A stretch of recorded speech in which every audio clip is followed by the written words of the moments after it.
Hi, guys. Have a short video that we need to share with everybody that's working in lawn care relating to a few holdover pests from the summertime, as well as some new things that you might find new in lawns for this time of the year.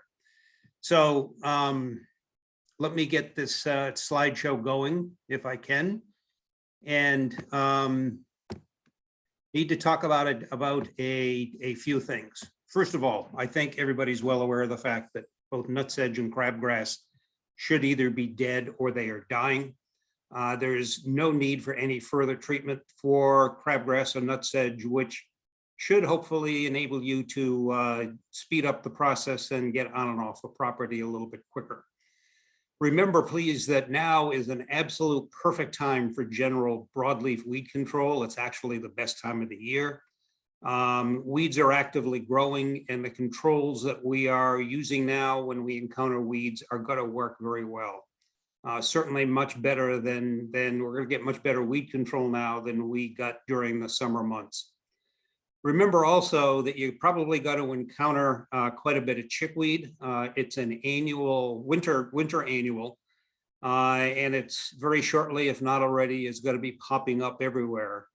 Tends to start off first in mulch beds, but it inevitably will begin to creep out into lawns.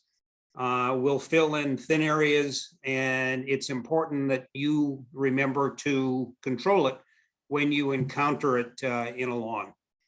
So just a brief representation of what you should be seeing now or seeing very shortly as far as dead crabgrass in a lawn. And chickweed here on the right, you probably haven't seen it all year long, and you will more than likely be surprised at the amount of this chickweed that has popped up almost overnight in a lot of lawns. Chickweed, again, is a winter annual, meaning it germinated recently. It's got to grow throughout the winter months, and then it's got to die off in the spring, generally right in the middle of our application number 1. Don't forget that we need to continue to be aware of grubs in lawns. Grubs and grub damage will continue to be a problem well into November, and new grubs, even though many grubs hatched and were a problem back in late August or September, new grubs can occur pretty much anytime. Dilox is what we're using for active grubs. Please remember that if you apply Dilox to a lawn, customers must be instructed to water the Dilox in. Needs to be watered in for the Dilox to make its way down to the grubs and control them. As far as what to do with charges for Dilox, Dilox is no charge to a customer if they receive their preventive grub control, if they purchase preventive grub control. And don't forget, 80 to 90% of our customers do purchase that extra preventive grub control protection. So if they had merit in application 2 or 3, any applications that you need to make for Dilox are at no charge. We do need to charge customers if they did not apply merit. If they were on our bronze program, they probably didn't get merit unless they purchased as an option.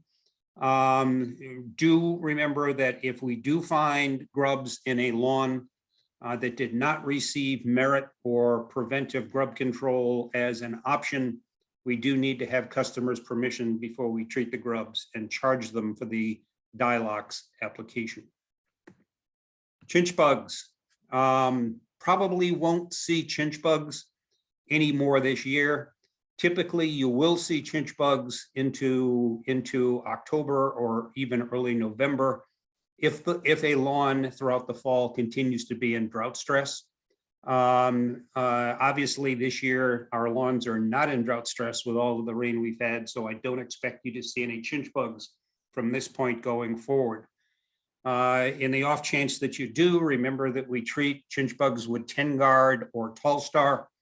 And depending upon the level of activity or the amount of damage in a lawn, you might want to consider leaving a "we will be back" form to go back and check on the damage and recovery in approximately 2 weeks.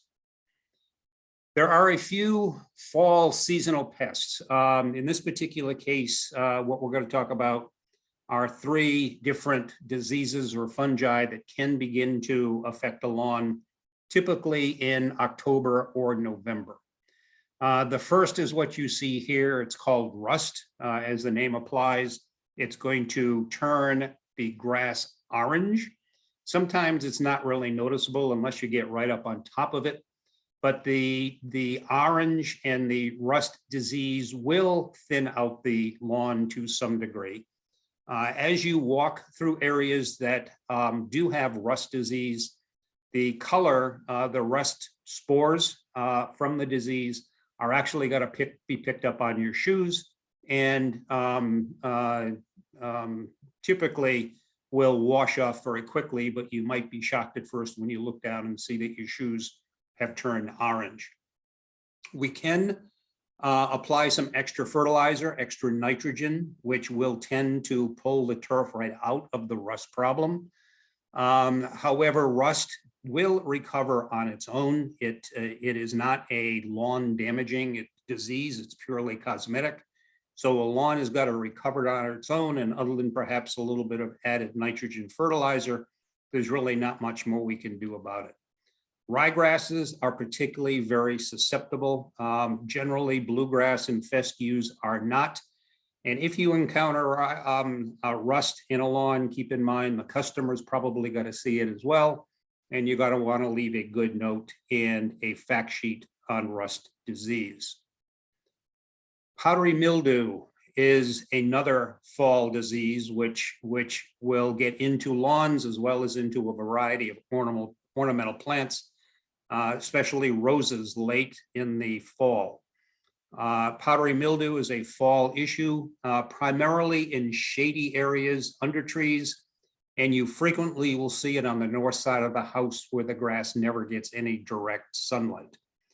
In this particular case, and unlike rust, you do not want to apply extra fertilizer to it. You might want to cut back on your regular application a little bit so as to not overstimulate the powdery mildew on the grass. Again, just like rust, it is temporary, generally goes away on its own. The lawn should be recovered by spring all on its own, and the powdery mildew will be gone. And just like with rust, please make sure if you see it, because the customer likely will see it, leave a note or a fact sheet telling the customer that it's going to pretty much run its course and then it will be gone. The other fall pest or disease that can really at times spook customers out is a disease called slime mold. And what you're looking at here in the picture are the actual spores that will be on the leaf blades. These spores will turn the grass black. And here's just a better representation of what you're likely to see in a lawn at this time of the year. It's not all that common, but it is of a concern when customers have it.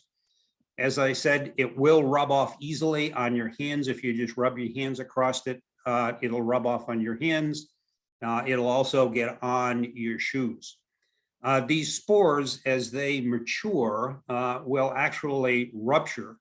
And as they are disturbed and they rupture as you're walking across a lawn or as you're mowing, they will sometimes, if there's enough of it, create an actual cloud of gray or black dust. It's very temporary, usually goes away after no more than 2 to 3 weeks.